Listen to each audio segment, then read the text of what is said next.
को, जो कि इस टाइम एक सुनसान डेजर्ट यानी कि रेगिस्तान में होता है, जहाँ उसके साथ उसकी बेटी भी होती है। खाने पीने के लिए उनके पास कुछ भी नहीं था। यहाँ पर गौर अपने गॉड की वर्शिप करता है और उनसे प्रे करता है कि हम काफी ज्यादा मुसीबत में हैं, इसीलिए प्लीज हमारी जान बचाइए, हमारी मदद कीजिए। लेकिन इतनी दुआओं के बावजूद भी कुछ नहीं होता, यानी कि कोई भी उसकी मदद नहीं करता और ना ही उनका सहारा बनता है। इसके बाद आहिस्ता आहिस्ता करके टाइम गुजरता है, जहाँ गौर की बेटी की हालत इतनी खराब हो जाती है कि वो अपने फादर के हाथों में ही दम तोड़ देती है। अब गौर अपनी बेटी को खोने की वजह से काफी दुखी हो जाता है। फिर वो उसी रेगिस्तान में अपनी बेटी की कब्र बनाता है और खुद वो आगे बढ़ जाता है। तभी उसे दूर एक जगह एक जंगल दिखाई देता है। अब इस वीरान रेगिस्तान में इस जंगल को देखकर गौर ये सोचता है कि शायद गॉड ने मेरी सुन ली, इसीलिए वो सीधा उठकर जाता है उसी जंगल में, जहाँ पर उसे बहुत सारा पानी मिलता है। यहाँ आकर पहले तो वो बहुत सारा पानी पीता है, लेकिन फिर जब वो उस पानी से बाहर निकलता है तो उसे अपने सामने बहुत सारे फ्रूट्स दिखाई देते हैं। तब वो जल्दी से उन फलों की तरफ बढ़ता है और उन्हें खाने लगता है। लेकिन तभी यहाँ पर बैठा हुआ सन गॉड गौर से कहता है, ए अजीब इंसान, तू मेरे फल क्यों खा रहा है? तभी ये सुनकर गौर सन गॉड से कहता है कि आपसे मैंने प्रे की थी, आप तो मेरे बुलाने पर ही यहाँ पर आए हो ना, और आपने ही तो मेरी जान बचाई है। तभी ये सुनकर सन गॉड उसको बताता है कि मैं यहाँ पर तुम्हें बचाने के लिए नहीं आया, बल्कि मैं तो यहाँ पर आया हूँ सेलिब्रेशन करने। असल में मैंने यहाँ पर एक सॉर्ड को ढूंढा है जिसका नाम है नेक्रो सॉर्ड, और वो सॉर्ड सबसे फाइट करने के लिए और सबको खत्म करने के लिए है, और उसकी खुशी मनाने के लिए ही मैं यहाँ पर आया। अब खुशियों का नाम सुनकर गौर एकदम से सीरियस हो जाता है, क्योंकि उसकी जिंदगी से सारी खुशियाँ जो जा चुकी थी। उसके पास एक बेटी ही थी जिसे वो गॉड से प्रे करके बचाना चाहता था, लेकिन अब तो उसकी बेटी भी उसके पास नहीं है, वो मर चुकी है। यहाँ पर गौर रापू से कहता है कि आपसे प्रे करने वाले, आपकी वर्शिप करने वाले तो खत्म हो चुके हैं और अब मैं ही बस एक आखिरी बचा। तब यहाँ पर रापू गौर से कहता है कि गॉड्स को खुश करने में हमेशा सेक्रीफाइसेस लगते हैं, और अगर तुम्हारी बेटी मर भी गई है तो इसमें कौन सी बड़ी बात, तुम यही समझो कि उसका सेक्रीफाइस मेरे पास आ गया। और अब ये बात सुनकर तो गौर को बहुत गुस्सा आने लगता है। और यहीं पर वो सॉर्ड यानी कि नेक्रो सॉर्ड एक ऐसी तलवार थी जिसे के गॉड्स को खत्म करने के लिए बनाया गया था, वो चुपके से बड़े आराम से गौर के हाथ में आ जाती है। तलवार हासिल करने पर तो गौर वहीं पर ही रापू को मार देता है। साथ ही साथ वो यहाँ पर ये कसम भी खाता है कि आज से मैं सारे गॉड्स को जान से मार दूंगा, क्योंकि ये गॉड्स जिनकी हम वर्शिप करते हैं, जिनसे हम प्रे करते हैं, जिनको हम पुकारते हैं, ये तो इस काबिल ही नहीं है कि हम इनकी वर्शिप करें, तो इसीलिए मैं किसी गॉड को नहीं छोड़ूंगा। इसके बाद सीन शिफ्ट होकर जाता है कॉर्ग की तरफ, जो कि बच्चों को थोर की कहानी सुना रहे थे कि कैसे थोर उन लोगों के लिए लड़ते हैं जो कि अपने लिए नहीं लड़ सकते। बचपन से ही थोर का मानना ये था कि बेसहारा लोगों की मदद करना ही मेरा असली मकसद है। जहाँ इसी दौरान उसकी मुलाकात हुई जेन फोस्टर से, लेकिन बहुत ही जल्द वो दोनों एक दूसरे से अलग अलग भी हो गए। जहाँ बाद में थोर के पेरेंट्स, उसके भाई और हर वो इंसान जो कि उससे प्यार करता था, वो सारे लोग या तो उससे बिछड़ गए या फिर मारे गए। लेकिन थोर की एक बात खास थी, और वो ये कि उसने दूसरों के लिए लड़ना बिल्कुल भी नहीं छोड़ा। इसके बाद थोर ने ज्वाइन किया गार्डियंस ऑफ द गैलेक्सी को, जहाँ उसने उनके साथ मिलकर बहुत सारी लड़ाइयाँ लड़ी, लेकिन हर टाइम उसके दिल में एक ही इंसान की याद थी, और वो थी जेन फोस्टर। अब इस तन्हाई में थोर इतना डूब चुका था कि उसने इंसानी दुनिया से खुद को दूर कर लिया, जहाँ बाद में उसने अकेले रहकर ही जिंदगी गुजारना शुरू कर दी। लेकिन जब भी कोई उसे ये कहकर पुकारता कि थोर लड़ाई को तुम्हारे बगैर जीता नहीं जा सकता, तब ये सुनते ही फौरन से उसके अंदर का वॉरियर जाग जाया करता था। इसके बाद हम देखते हैं कि यहाँ पर पीटर क्विल यानी कि स्टार लॉर्ड पहुँच चुका है। यहाँ आकर वो थोर से कहता है कि थोर एक और जंग है जिसको हम तुम्हारे बगैर नहीं जीत सकते। यहाँ पर थोर अपने स्टॉर्म ब्रेकर को जमीन से उखाड़कर हैरी पॉटर की झाड़ू बनाकर उस पर बैठकर वहाँ से उड़ जाता है, जहाँ से वो सीधा पहुँचता है वॉर में, जहाँ पर गार्डियंस ऑफ द गैलेक्सी की बाकी फोर्स अपने दुश्मनों से लड़ रही होती है। तभी यहाँ का राजा यानी कि यकार थोर के पास आता है और उसे कहता है कि हम लोगों पर इन रॉबर्स ने यानी कि लुटेरों ने हमला कर दिया है, और थोर सिर्फ एक तुम ही हो जो कि हमें इन लुटेरों से बचा सकते हो। हमारी जिंदगी एकदम बिल्कुल सही चल रही, लेकिन फिर किसी ने आकर हमारे गॉड को मार दिया। जहाँ उसके बाद ये लुटेरे यहाँ पर आ गए और हमें लूटने लगे। इन्होंने हमारे मंदिर पर भी कब्जा कर लिया है। तब यहाँ पर थोर उनसे वादा करता है और उनसे कहता है कि मैं ये मंदिर तुम्हें दिलवा कर ही रहूंगा। इसके बाद थोर उठाता है अपने स्टॉर्म ब्रेकर को, जहाँ वो उसके साथ अपनी पावर्स को कनेक्ट करता है, जहाँ वो बन जाता है माइटी थोर। यहाँ पर थोर एक एक करके सारे रॉबर्स को, सारे लुटेरों को मार रहा होता है। एक बार तो वो ऐसा करता है कि अपनी दोनों लेग्स को वो स्ट्रेच कर लेता है, और 2 गाड़ियों को एक साथ ही रोक देता है। अब हालांकि इतनी लंबी लड़ाई के बाद थोर जीत तो जाता है, लेकिन इस लड़ाई में ये कार का जो मंदिर होता है वो पूरी तरह से टूट चुका था।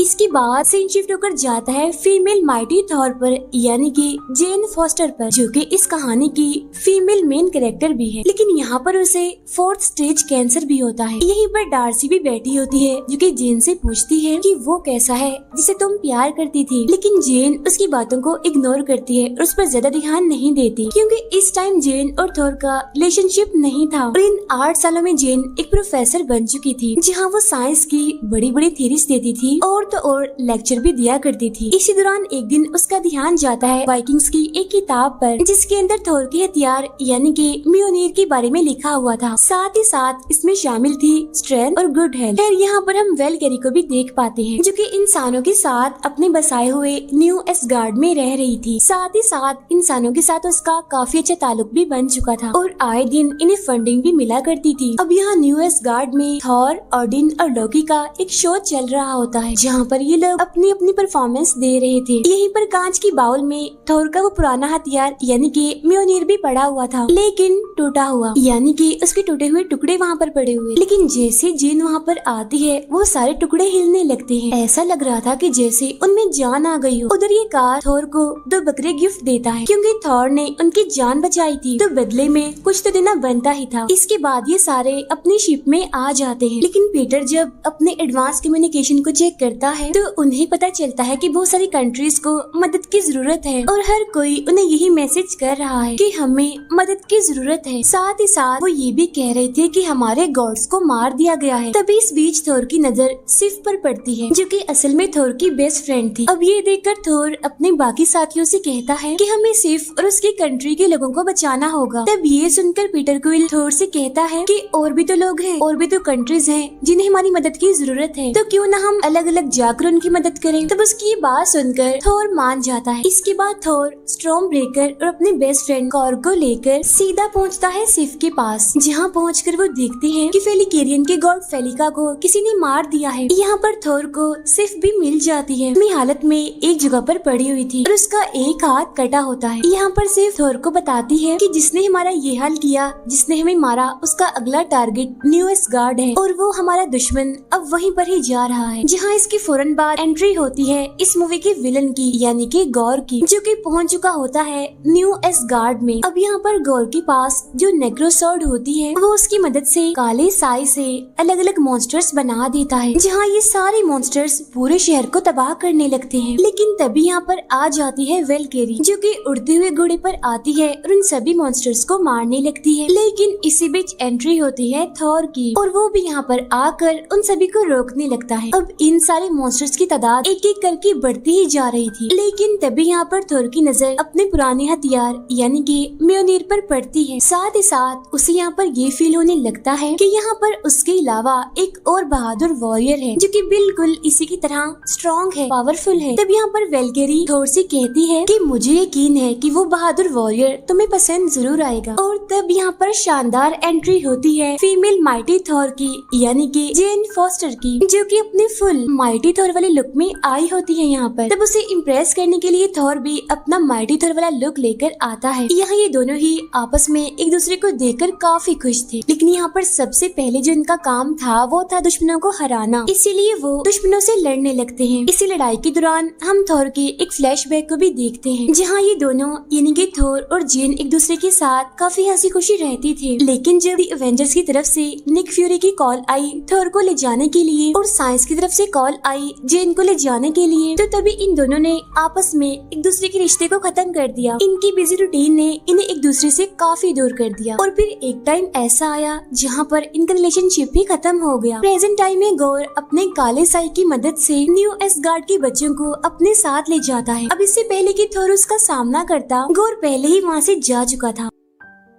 फिर अगले दिन वो सारे पेरेंट्स जिनके बच्चे गायब थे, वो सारे पेरेंट्स अपने अपने बच्चों की मिसिंग रिपोर्ट्स लिखवाने लगते हैं। बच्चों के ना होने की वजह से सारे लोग ही काफी परेशान थे। लेकिन तभी यहाँ पर थोर आकर उन सबसे कहता है कि मैं आपसे वादा करता हूँ कि मैं आप सभी के बच्चों को वापस जरूर लेकर आऊंगा। फिर थोर अपनी टीम से गौर यानी कि गॉड बचर के बारे में बात करने लगता है, जहाँ पर वेलकरी उसे बताती है कि गौर के पास नेक्रोसॉर्ड है और नेक्रोसॉर्ड एक ऐसी तलवार है जो कि सारे गॉड्स को बड़ी आसानी से ही मार सकती है। और तो और उस तलवार में इतनी ताकत है कि वो काले साये से बहुत सारे मॉन्स्टर्स बना सकती है। तब यहाँ पर जेन उनसे पूछती है कि आखिर ये नेक्रोसॉर्ड क्या है। तब यहाँ पर थोर उसे एक्सप्लेन करता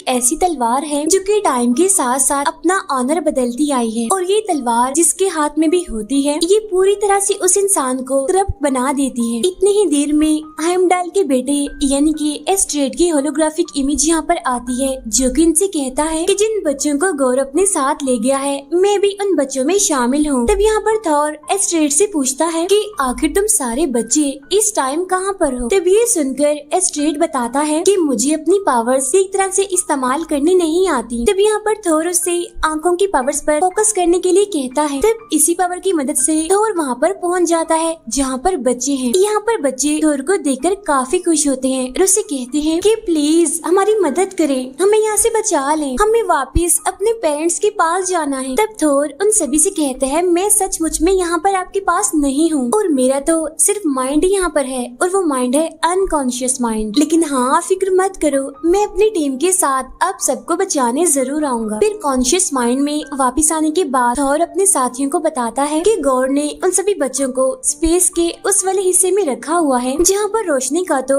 नामो निशान तक नहीं है, हर तरफ अंधेरा ही अंधेरा है। और अगर गौर जमीन पर आकर इतना पावरफुल था तो स्पेस के काले सायों में तो उसकी ताकत और बढ़ जाए। तो इसी वजह से गौर को हराने के लिए हमें एक टीम चाहिए जो कि काफी पावरफुल, काफी स्ट्रॉन्ग हो। और अब ये लोग अपनी टीम को बढ़ाने के लिए गॉड्स के महल में जा पहुंचते हैं, और ये महल जमीन पर नहीं होता बल्कि होता है दूर ऊपर आसमान में। यहाँ पर हम बहुत सारे गॉड्स को देखते हैं, जैसे कि पत्थर के गॉड, मोम के गॉड, यहाँ तक कि फीलिंग्स के गॉड भी। और अब इन्हीं में एक और गॉड शामिल हो चुका था और वो था तूफानों का गॉड, और वो गॉड कोई और नहीं बल्कि थॉर था, यानी कि द गॉड ऑफ थंडर। अब ये लोग किसी तरह अपना भेस बदल कर अंदर पहुँच जाते हैं। तब यहाँ पर एंट्री होती है गॉड्स के गॉड की, यानी कि ज़्यूस की, जो कि असल में होते हैं बिजली के गॉड। असल में आज इन सब की एक मीटिंग बिठाई गई थी जहाँ पर इन्होंने कुछ अहम पॉइंट्स पर डिस्कस करना था, लेकिन वो जो पॉइंट्स थे, वो जो इश्यूज थे वो थोड़े फनी थे, जैसे कि नेक्स्ट फेयरवेल हम कहाँ पर रखेंगे, वहाँ पर कौन सी लड़कियाँ आएंगी और खाने पीने में क्या होगा। अब इन सारी बातों से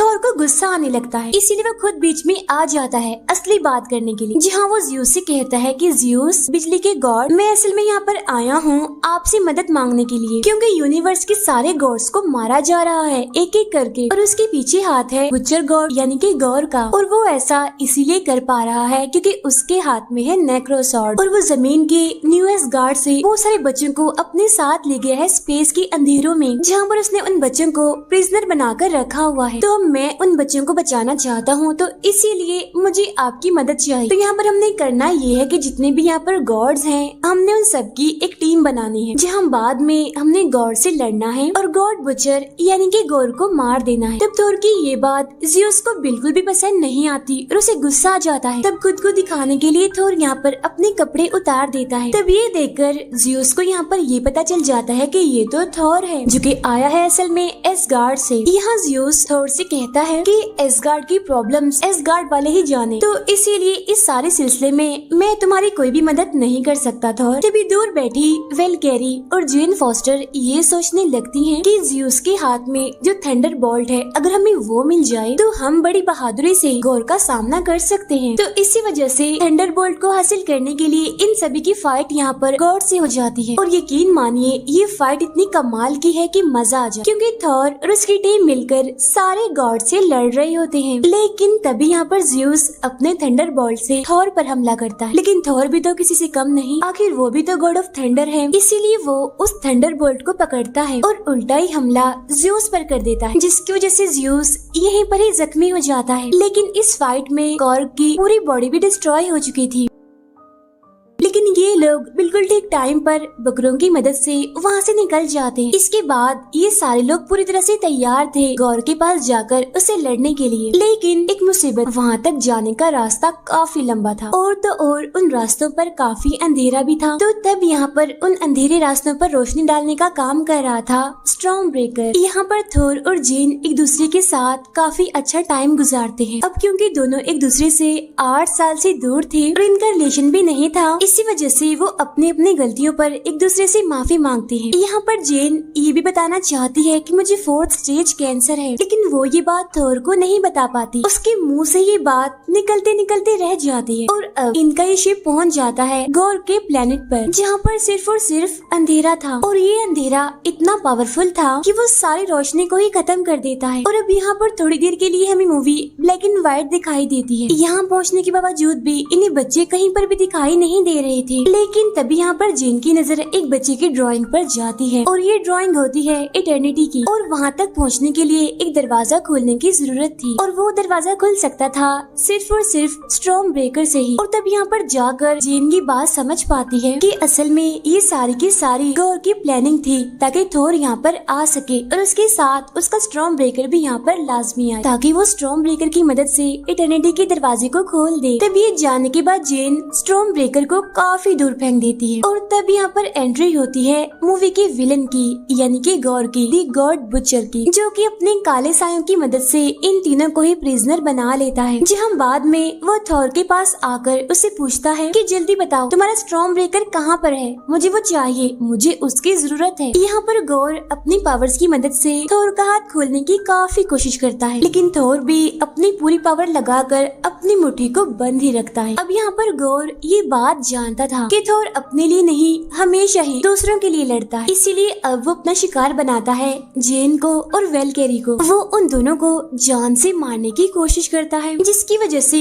ना चाहते हुए भी थोर को अपना स्टॉर्म ब्रेकर यहाँ पर लाना ही पड़ता है। जैसे स्टॉर्म ब्रेकर थोर के पास आता है तो यहाँ पर एक काफी बड़ा ब्लास्ट हो जाता है, जिसकी वजह से होता ये है कि वो तीनों ही कैद से आजाद हो जाते हैं। लेकिन तब यहाँ पर उन सभी के बीच फाइट होने लगती है। तब यहाँ पर थोर अपने स्टॉर्म ब्रेकर की मदद से जमीन तक जाने का रास्ता खोलता है, लेकिन वहाँ जाने से पहले ही गौर स्टॉर्म ब्रेकर को पकड़ लेता है और उसे छोड़ता ही नहीं। फिर जब ये लोग जमीन पर पहुँचते हैं तो थोर को ये बात पता चलती है कि वो इनके स्टॉर्म ब्रेकर उसी के पास ही रह गया, यानी कि गौर के पास। अब इस पूरी लड़ाई में जेन काफी जख्मी हो चुकी थी, इसीलिए फौरन उसे हॉस्पिटल लेकर जाया जाता है। तब यहाँ पर डॉक्टर से बातचीत करने पर थोर को ये बात पता चलती है कि जेन को तो असल में 4th स्टेज कैंसर है, लेकिन जेन ने अभी तक ये बात थोर से छुपाई हुई थी और अभी तक जेन को जो पावर्स मिल रही थी, जो ताकतें मिल रही थी, वो सिर्फ और सिर्फ म्योनीर से ही मिल रही थी। हालांकि एक बार उठाने पर म्योनीर उसे ताकत तो देता था, लेकिन वो इसे और ज्यादा कैंसर की तरफ धकेलता ही जा रहा था। और अब अगर जेन ने एक और बार म्योनीर को उठाया तो वो मारी जाएगी, इसीलिए थोर जेन के पास आता है और उसे कहता है कि जेन मेरी बात गौर से सुनो, तुमने जितना काम करना था ना कर लिया, अब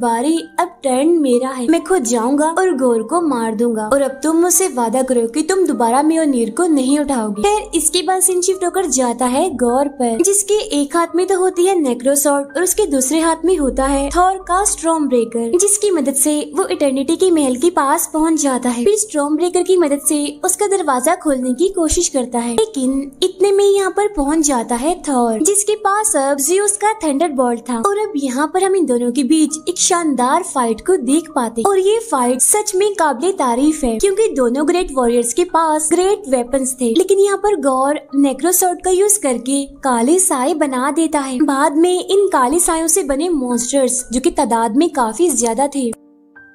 उधर दूसरी तरफ इटर्निटी का दरवाजा भी खुलने ही वाला था, जिसके खुलने पर गौर को इटर्निटी रिसीव होने वाली थी, यानी कि अगर कोई भी इंसान उसके सामने अपने विश को रखेगा तो उसकी विश पूरी हो जाएगी। अब जैसा कि गौर के नाम से ही जाहिर था, गौर द गॉड बुचर, यानी कि अगर उसे ये चांस मिलता कुछ भी मांगने का तो वो यकीनन गॉड्स का खात्मा ही मांगता। तो इसीलिए थोर गौर को रोकने के लिए वहाँ पर मौजूद बच्चों को कुछ देर के लिए अपने पावर्स दे देता है, जिससे होता ये है कि सारे बच्चे बदल जाते हैं थोर में। हैं। तब यहाँ पर वो सारे बच्चे मिलकर सामना करते हैं उन्हीं काले मॉन्स्टर्स का, लेकिन वहाँ पर गौर थोर पे भारी पड़ रहा था, तो इसी वजह से अब उसे यहाँ पर बचाने के लिए पहुँच जाती है फीमेल माइटी थॉर यानी कि जेन फॉस्टर, जिसके हाथ में म्योनिर होता है, जहाँ वो अपनी ताकत का इस्तेमाल करके एक ही वार से नेक्रोसॉर्ड के टुकड़े टुकड़े कर देती है। लेकिन थॉर को ये देखकर काफी बुरा लगता है, क्योंकि जेन के पास ये आखिरी चांस ही था और उसने मेरी यानी कि थॉर की मदद करने के लिए अपने जान को कुर्बान कर दिया। इसके बाद वो जेन को अपनी गोद में लेता है और उसे कहता है कि फिक्र मत करो, सब कुछ बिल्कुल ठीक हो जाएगा। लेकिन इतनी ही देर में इटर्निटी के पास गौर पहुंच जाता है और जब यहाँ पर गौर अपनी लास्ट विश मांगने ही वाला होता है कि तभी यहाँ पर थॉर आकर उसे कहता है कि सुनो मेरी बात, तुम चाहे कुछ भी कर लो, तुम्हें सुकून कहीं पर भी कभी भी नहीं मिल सकता। तब ये सुनकर गौर उसे पूछता है कि आखिर तुम ही बताओ तो सुकून फिर मुझे कहाँ मिलेगा। तब इसके जवाब में थॉर कहता है कि लव यानी कि प्यार में सुकून तुम्हें प्यार में ही मिल सकता है, और वैसे भी अब तुम इटर्निटी से सारे गॉड्स का खात्मा मांगने वाले हो, यानी कि सारे गॉड्स मर जाए और उनमें मैं भी तो शामिल हूँ, क्योंकि मैं भी तो एक गॉड ही हूँ ना, गॉड ऑफ थंडर। तो फिर मैं अपना आखिरी टाइम तुम जैसे इंसान के साथ ही क्यों गुजारूं? मैं ये टाइम गुजारूंगा अपने लव के साथ, अपने प्यार के। तो यहीं पर गौर भी अपनी बेटी के हाथों में दम तोड़ देता है। यहाँ पर एस्ट्रेड स्टॉर्म ब्रेकर का यूज करके सारे बच्चों को आजाद कर देता है और उन्हें एसगार्ड ले आता है। अब क्योंकि सारे बच्चे एसगार्ड में आ चुके थे, इसीलिए वेल्किरी यहाँ पर उन सभी को लड़ने की ट्रेनिंग दे रही होती है। अब यहाँ एंडिंग में हम 2 पोस्ट क्रेडिट सीन देखते हैं, जहाँ एक में हम देखते हैं कि थॉर ने गौर की बेटी की पूरी जिम्मेदारी उठा ली है और अब ये दोनों मिलकर उन सभी लोगों का साथ देते हैं जो कि बेसहारा थे और खुद अपनी मदद नहीं कर सकते थे। दूसरे पोस्ट क्रेडिट सीन में हम देखते हैं कि आसमान के महल में जहाँ पर ज़्यूस इंजर्ड था, वो अपने बाकी सभी साथियों से कहता है कि अब थॉर का आखिरी टाइम आ चुका है, क्योंकि उससे बदला लेने के लिए मेरा बेटा आएगा यानी कि हरक्यूलिस। अब इसी इंटरेस्टिंग सी सस्पेंस के साथ ही ये मूवी यहीं पर एंड हो जाती है। Thank you.